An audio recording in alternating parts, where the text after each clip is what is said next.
Hi everybody, my name is Megan. I am currently entering my junior year at UTSA. I am pursuing a major in digital communications and a minor in professional writing.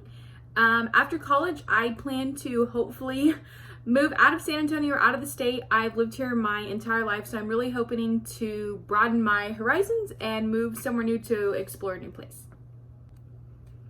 One thing that I'm passionate about is helping others, whether it be at home, at school, or at work. I really love to help others and I love being around others. And that is why I am a hero when I actually saved my sister's life.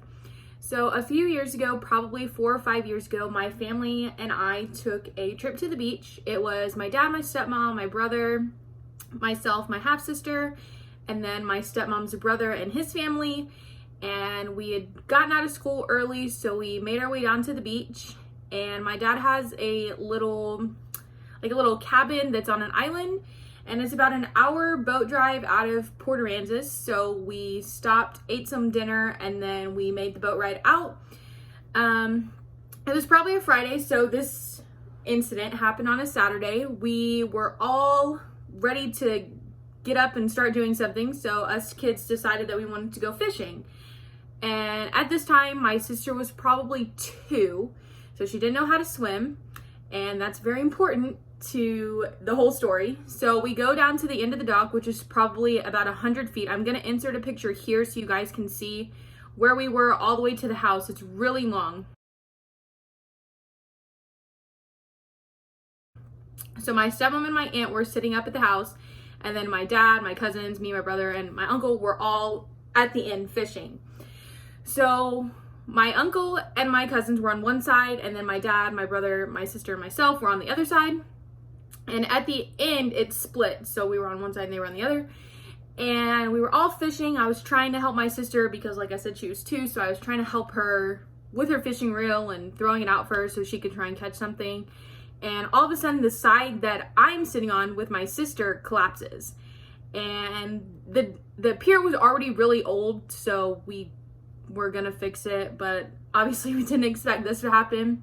So me and my sister are sitting next to each other. I go in almost on top of her, and then my brother goes in on the other side of her.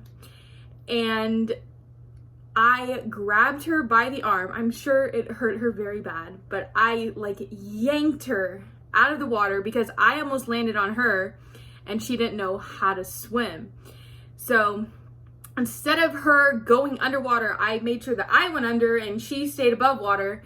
And it was the scariest thing that's happened to me because obviously I thought I was going to land on her, and of course to her because she probably thought she was going to drown.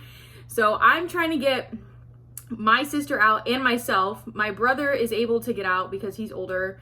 And at the end of the pier, the sand is basically like quicksand. So I was trying to anchor myself as well as hold my sister. She was crying. I didn't know what to do because everybody was like, oh my gosh, hey Michaela. And I was trying to, but I was stuck. I couldn't reach high enough to hand her to somebody, and she was crying because she saw her purple croc floating away. And of course, at 2, nothing is worse than your purple croc floating into the ocean. So she was screaming about that. I was finally able to hand her up. I see my stepmom and my aunt running down the pier, and in the picture you can kind of tell that it's kind of like this, so it's really hard to walk, let alone run down the pier. So they were running down the pier trying to help us, and I was freaking out because I was like, somebody has to take her, I'm sinking, because I was freaking out because I was stuck. So I was finally able to get her out, and the craziest thing is that she still brings it up to this day. I don't see her very often just because she lives a little far away. But every time I see her, like Christmas or on the weekends or any holiday, she'll always bring up, Megan, do you remember the time that we fell into the water and we were in the ocean and we were stuck? And I think that this is probably going to live with her for the rest of her life, but it's kind of cool it's kind of cool to see that she thinks of me as her hero because, like I said, I literally saved her from probably drowning. Not that it's deep, but we all went in at one time, and of course you're trying to save yourself and not try to grab somebody else. So it's cool that she sees me as her hero, and that's why I wanted to tell you guys this story. As far as communication growth goes, I'm hoping that I'm able to overcome my public speaking anxiety. I do get very nervous when I have to present in front of a crowd or in front of class or anything like that. So I'm hoping that I'm able to learn a few tips and tricks on how to work on that. I'm also hoping to find a better way to relay ideas and different thoughts to classmates or to other employees or other people that I'm working with, just because I do think I kind of struggle with that. And then I also hope to learn more professional ways to speak and say things, just because I don't really have any experience in any sort of communication job or anything like that. So I'm really hoping that this helps broaden my horizons and helps me get a nice job.